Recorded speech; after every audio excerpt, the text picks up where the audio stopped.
Welcome to Back in the Box. We are two British women in our 50s and we're born into the South Asian culture, and we're here to discuss our life experiences and how we've been placed in a box and how we've broken out of it and the impact of it on both of us. So, join us on Lifting That Lid.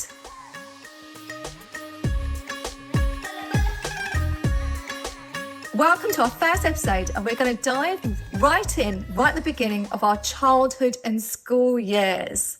So before we do that then, Z, let's try and define what it means to us to be back in the box. What does it mean to you? Goodness, you know what? When I actually hear this word, it sends shivers down my back. Yeah, it makes me grit my teeth. It makes me go, oh. And no, it's not so much like when someone says it directly to me. I think for me, it's more the indirect messages that have come to me. And I think it's those ones that kind of hurt the most, because they just seep in and they just lay with me. So for me, it's the indirect way of people telling me to be in that box. How about you?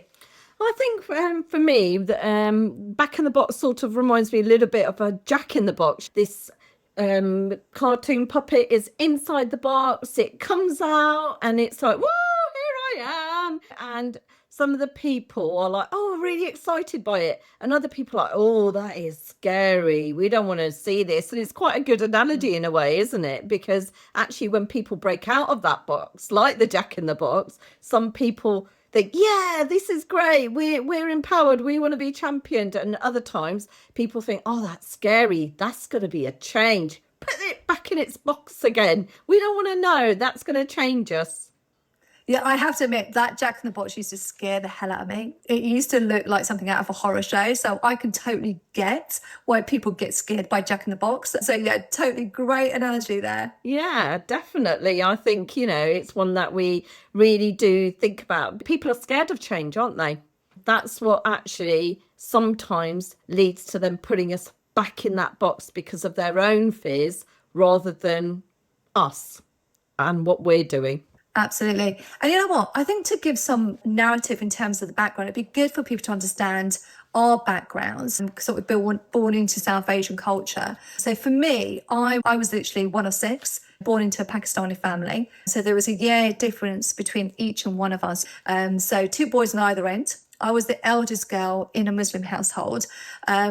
Do I need to say any more? Eldest girl in a Muslim household. That is it. You literally can do no wrong. You are the ambassador. I mean, you must have been top dog in that house. I literally was. You know what? I loved being a good girl. I was like, this brilliant role model, and I relished it. I loved being great. Goody two shoes, Miss Goody two shoes. Totally good issues. I love that halo effect on me. I was born into that role, and I loved being into that role.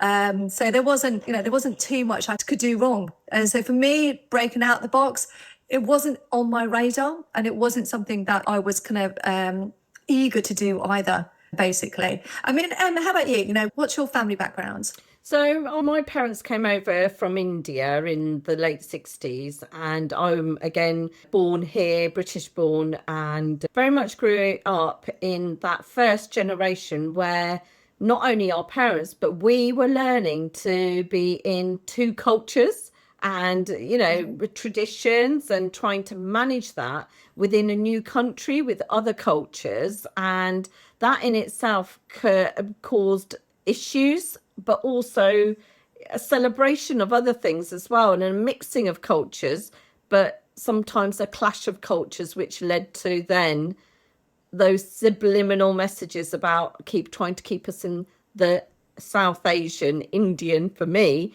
box.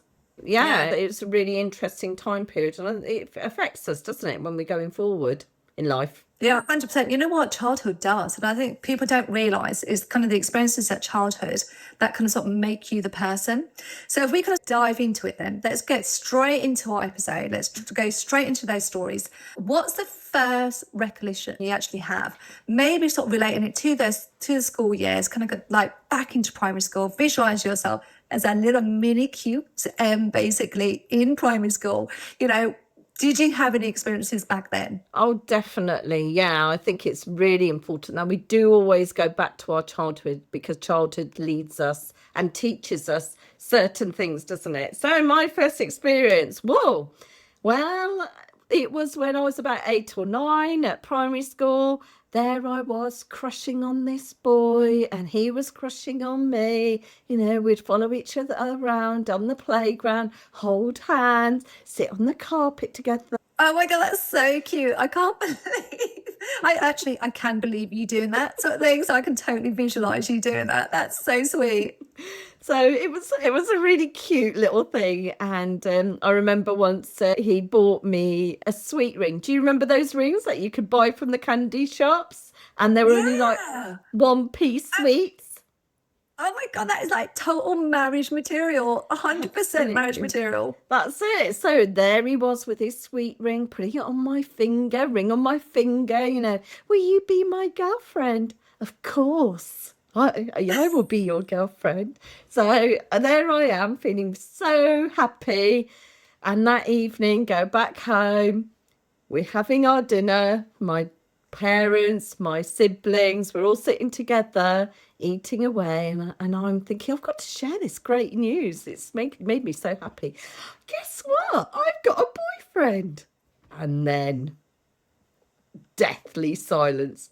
My dad just stopped eating mid bite of his chapati and sabji. That's so funny. That must have taken a lot for him to stop eating. Men and their food, that is precious. Exactly. So he then just stopped eating. He was like, ਮੇਰੇ ਘਰ ਦੇ ਵਿੱਚ ਕੋਈ boyfriend ਨਹੀਂ ਹੁੰਦੇ. So in my house, there are no boyfriends. ਇਹ ਕੁੜੀ ਸਾਨੂੰ ਕੀ ਕਹਿੰਦੀ ਆ? And what is this girl saying to us? ਇਹ boyfriend ਦੇ ਬਾਰੇ ਗੱਲ ਕਰਦੀ ਆ? And he's talking to my mum saying, she's telling us about a boyfriend. ਸਾਡੇ culture ਦੇ ਵਿੱਚ boyfriend ਨਹੀਂ ਹੁੰਦੇ. In our culture, there's no boyfriend. So I was like, wow, what is he on about? All the other girls, they do this. What's wrong with that? Not thinking about the colour of my skin or, which culture I'm on, just thinking it's normal. And then I said, well, Dad, when in Rome, do as the Romans do. Oh my God, you know what? At 8 years old, you were 8, yeah? And you were saying that when in Rome, who does that? Like, what kind of bright kid were you, to be honest with you? I don't even know where Rome was, let alone say that word Rome. That's so funny. I don't know where I heard that phrase. Maybe we were learning about Romans at the time. But, so I said, when in Rome, do as the Romans do. Teri kuri ne minnu Roman devare gal kittiya. Your daughter's spoken to me about Romans. Assi nahi Roman hege. We are not Romans. Assi Indiania. We are Indians. Is God ਦੇ ਵਿੱਚ ਕਿਸੇ ਨੇ ਨਹੀਂ Roman ਬਣਨਾ ਹੈਗਾ. Nobody is going to be a Roman in our house. And wow. I mean, he just had a huge rant about it after that. And it was so like, wow, this is alien to me. What is the big deal? Why is he getting so worked up about this? And yeah, I think that was my first experience of like thinking, do you know what? I might be going into school and there's all these people, I lived in a very predominantly white area. And actually, no, I'm not the same as them. I am different. I'm not allowed to do that. So that was a huge first shock and realization. Oh, I'm not quite the same as everybody else. And the expectations for me are not the same. What about for you, Zazie? Oh, you know what? It's funny when you mentioned about boyfriends because, as a Muslim girl, there is no way we were allowed to have boyfriends whatsoever. If we had a mention of a boy, it was like, you are dead to me. Yeah, I think I nearly died that time when I said that to my dad, to be fair. But I actually knew I was going to be dead. Well, this is the thing, isn't it? I think even in Indian culture, just the same, it was like boyfriends are forbidden, aren't they? Don't even talk about boys. Yeah, no, absolutely. But I think it was so ingrained with me, like I did not even go there. Yeah, it was just like, you are dead, we will kill you. And I knew for a while they would ship me off to Pakistan and I will be in pieces. So I was just like, there is no way. That fear was instilled in me. It's funny when you said the boyfriend, I kind of sort of remember, I was kind of like, end of primary school, so it probably been about 9 years old, yeah. And we had one of those wooden desks. You remember those old wooden desks, yeah, that you lift up. And there was this letter in there, and it must have been like Valentine's Day. I definitely think it was Valentine's Day. And there was a note in there. And it said something, I can't rightly remember, my memory's so bad, I can't remember what I did last week, let alone what happened like 40 years ago. So it was literally like, I think you're pretty, or I like you. Oh my gosh, when I saw that letter and I read it, I was kind of like mortified, literally mortified. I was like, oh my gosh, a boy wrote this. What the hell? I'm going to die. I'm going to kill that boy. I'm going to murder him. So there's no trace that someone actually wrote that to me. And the thought of it getting out for my parents to even know about it, it was just devastating. Literally going overtime in terms of like, how do I destroy the letter? How do I not let anyone know? There's just no way that could actually be part of me. I would never even dare mention the fact that I had a boyfriend or that. No way. Or even a letter, or even the fact that I read words that a boy said to me. I couldn't even utter those words. But I think like the first time I actually knew the fact that there were lines set for me. So there were expectations. So with the box where you had the 4 lines going across to draw the box, that was me. I was the box. Being the eldest girl, I was that box. Do you mean you were square, Z? I was... you know what though? I was square and I loved it. Be it square, bit of good to tea shoes, whatever you want to call it. I absolutely relished being square. I was put on a pedestal. I was kind of like the ambassador for the family. I was that shining star. I could do no wrong, and I relished it. I took on that role. I was the best role model in that whole family. I was the best role model in that town. You definitely had that halo shining there, didn't you? I definitely did. And I kept it shining for a long time. Nobody was going to take that away from me. But yeah, for me, it's just like I could not step out of those 4 lines. I knew then when that fear was inside me, that was the first time I knew it was that indirect, like, those lines were set. That box was formed. But I was quite happy. I was like, you know what? I love these 4 lines. I love this box. Cool. I'm happy staying in this box. Yeah, but as we progressed, did it change, do you think, when you kind of progressed for primary school, coming into more of our teenage years? Did that sort of change slightly? Yeah, I think when we leave primary school, we're sort of in a little bit of a bubble, and then we go to secondary school, and actually we have more autonomy and a bit more freedom from our parents as well. That's how I thought about it. I was like, woohoo! I'm in secondary school, great. But yeah, it was actually like living 2 lives for me. That's how I think and remember it. There was one life at home, that was like Indian culture, must speak in Punjabi, must do this, must have roti and sabji every day, chapatis and curry every day. And then, be a certain way. And then at school, it was like, freedom!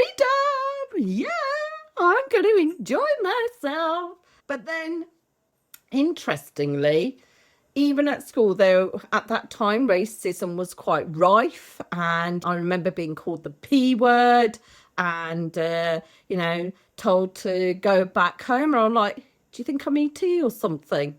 But like, it was being segregated and made to feel a bit on the outside. I didn't allow it to, because I wanted to enjoy my freedom away from where I felt very much, constrained at home. And I remember being a right prankster at school and just doing all sorts of things. But anyway, less about that.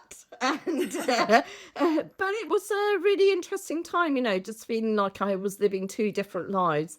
And then I also went to a school in India. So that was actually quite interesting as a parallel to it. And I went there, I was in Punjab, and my parents had taught me how to read and write Hindi, And so I went and I was in a class there, you know, they were all like dictation, writing really quickly. I'm like, I can't even flipping write that fast. I can't even remember the words I've got to write. And on top of that, we had to do English, which I loved, obviously. And then we also did Punjabi. So there were 3 languages that we were studying there. I remember taking all my books in this bag. It felt like I was carrying this heavy suitcase on my back to school and home again every day. And just being there, I remember the kids going, oh, she's Valetti. So, oh, she's from England. Right, And right. So you so, kind of felt segregated there, basically. So you weren't yeah, exactly Indian and you weren't exactly kind of English. that's it. So that sense of belonging, I actually thought, oh, I'm going to go to India. I'm going to feel like I'm with Indians, so I'll be fine. But no, even there was like, oh, you might think you're Indian, but you're not. You're English. You're from England, Valetti. And then in England, I was getting the P word said to me. So that was like quite interesting as well. That sense of belonging wasn't there. You know, it's really weird though, because my dad wouldn't allow us to speak Punjabi to my mum. So my mum couldn't speak English, but he was very adamant that we wouldn't speak back to her in Punjabi. So I think for him, he didn't want us to have an accent. So he was just like, you know, your mum will speak to you in Punjabi, but you will actually speak to her in English, sort of thing. So it's really weird, isn't it? How we kind of all brought up in different ways and how to actually interact. Yeah, I think my dad was completely the opposite. He was like, you know, you must speak in Punjabi. I'm not going to speak to you unless you speak in Punjabi to me because you will forget how to speak it. And at the time, I was really frustrated. So to my mum, I'd speak in English, she'd speak to me in Punjabi. To my dad, we had to speak in Punjabi to him, and he would only speak in Punjabi to us.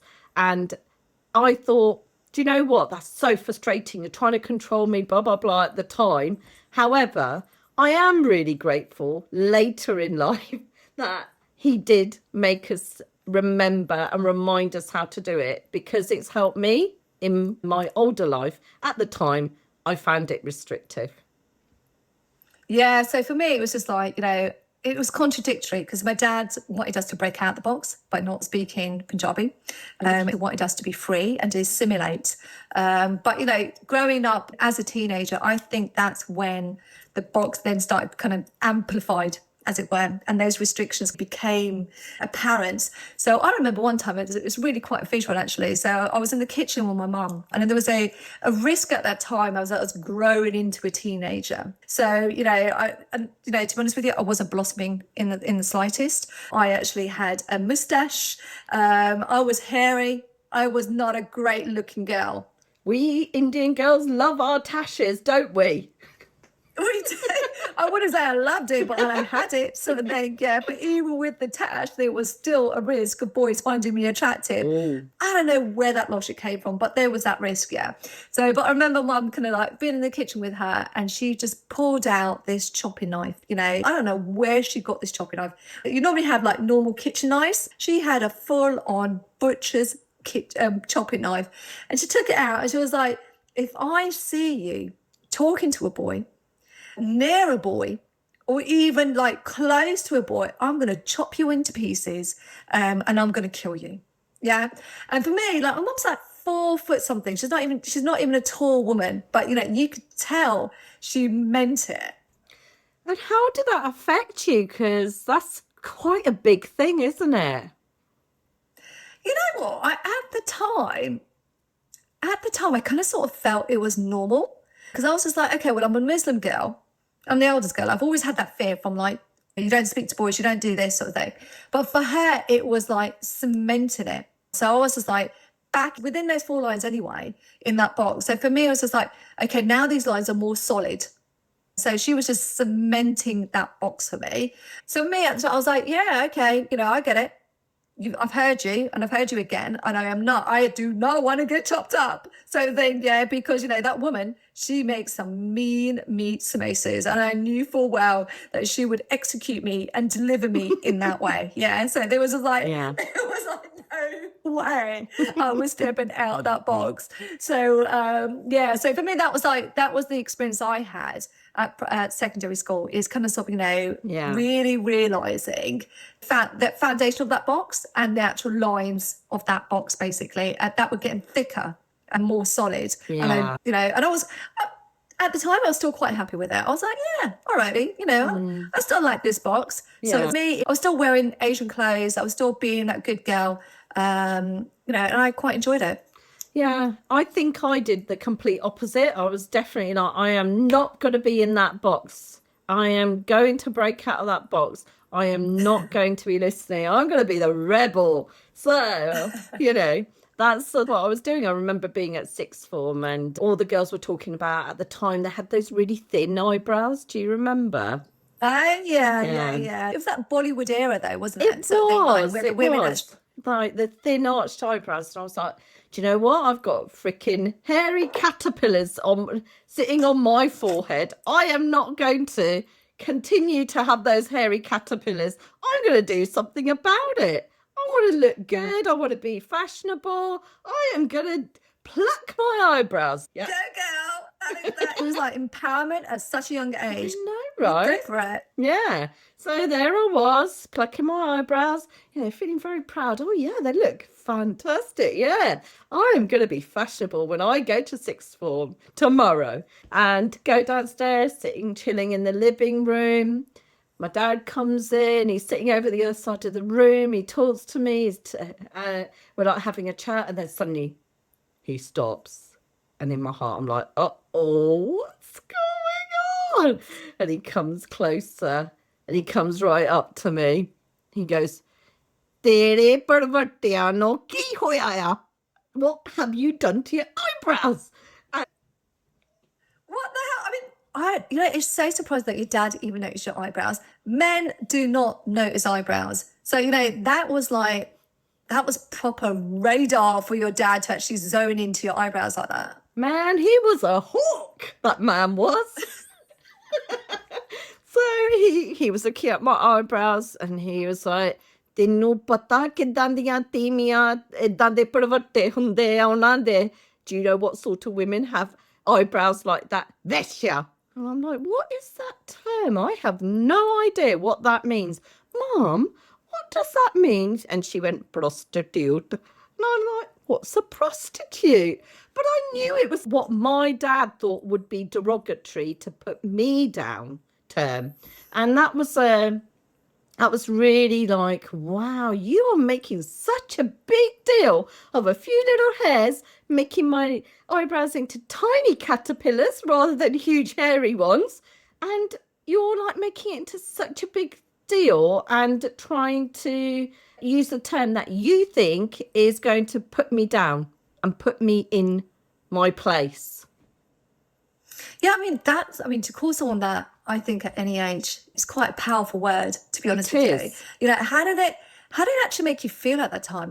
How did it make you, I don't know, was your relationship with your dad any differently from there on? I think it just sort of cemented that, do you know what? I'm not going to be able to do what I really want to do.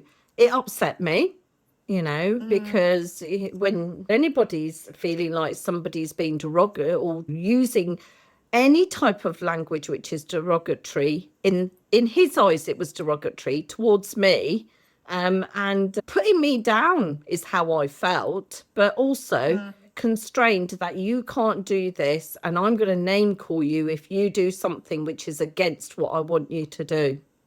So that has a huge effect on us as children, doesn't it? We're in our tender years where we're taking on everything, and to be made to feel bad is not a great thing at that age, because like we talk about, our childhood experiences and stay with us when we're older as well and play out in different ways, which I know we're going to cover in a different episode.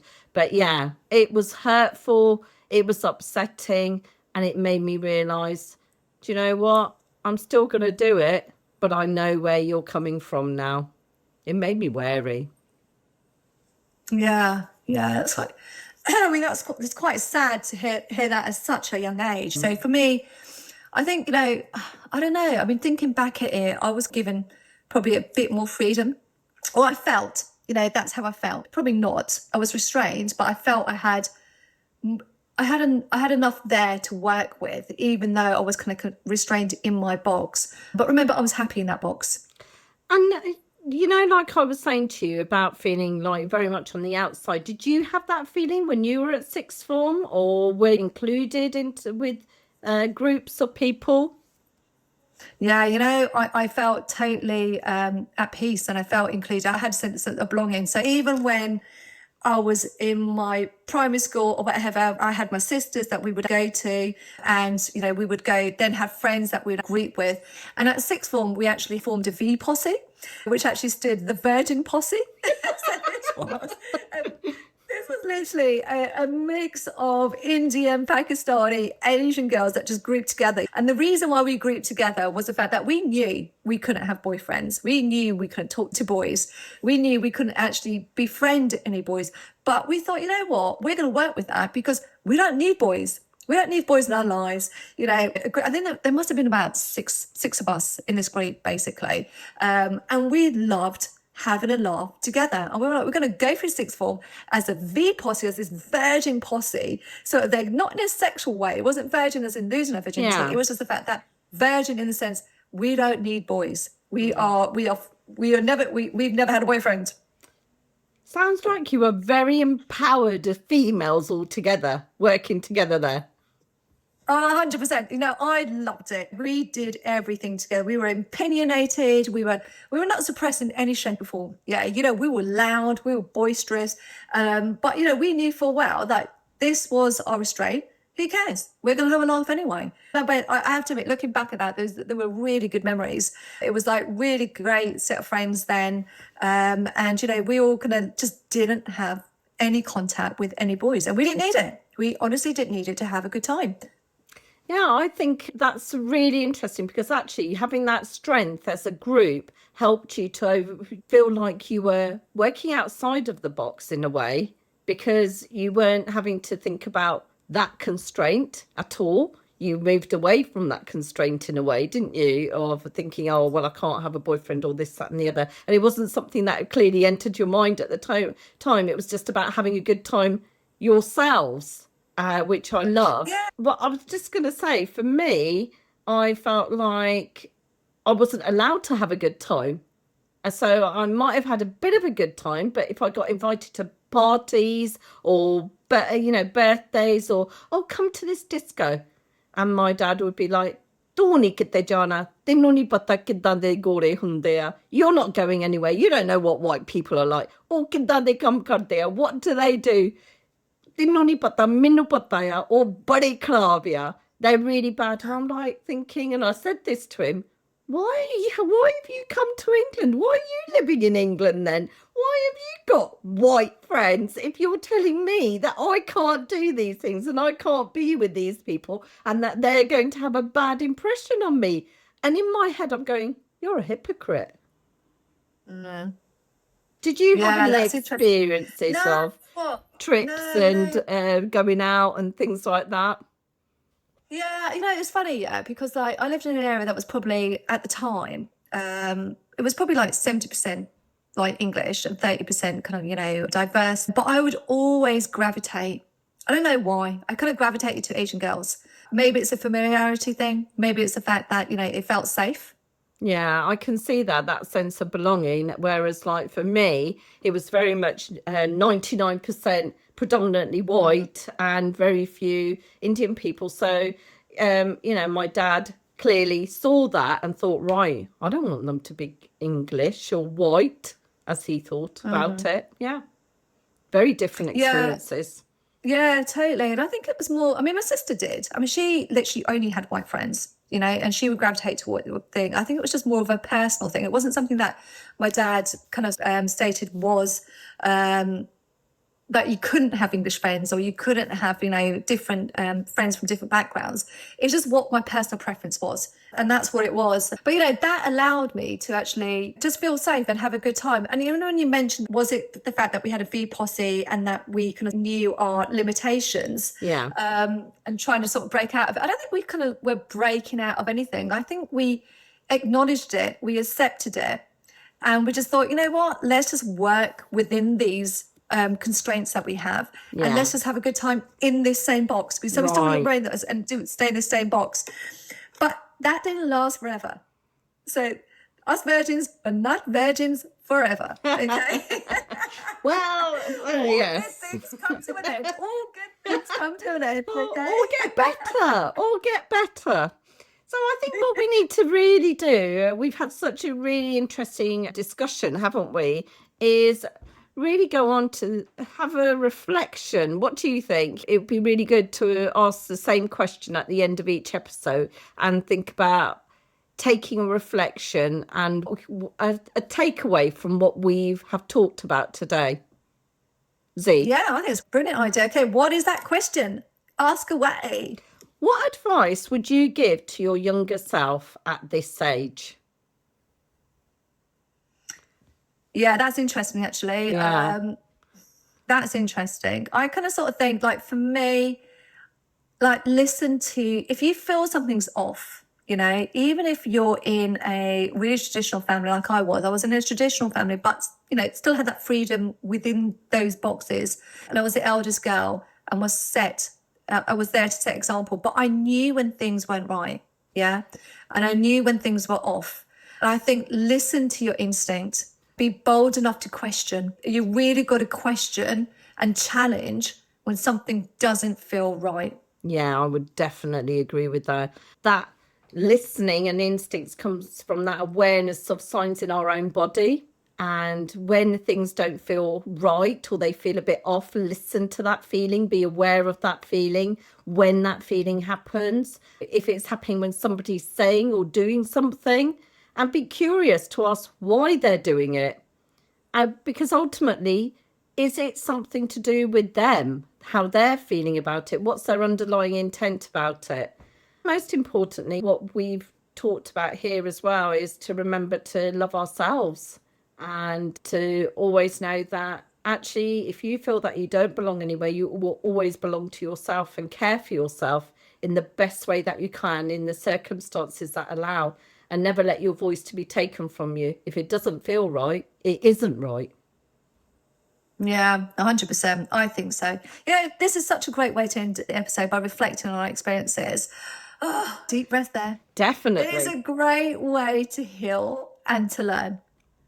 It So sure this is. has been brilliant. Thanks for listening today. We would love it if you could click the subscribe button, add your comments, and share it with as many people as you can who you think would enjoy our discussions and stories. Oh, we would so love it if you could share your stories. You can email us anonymously or with your first name. Any stories about being in the box or getting out that box, our email is in the link below. We can't wait for you to join us next time, where we'll be discussing venturing out of our family box and onto university. What happened? Were there more boxes? Join us to find out. Oh my gosh, I can't wait for the next episode. I'm so excited. We have so much to share with you.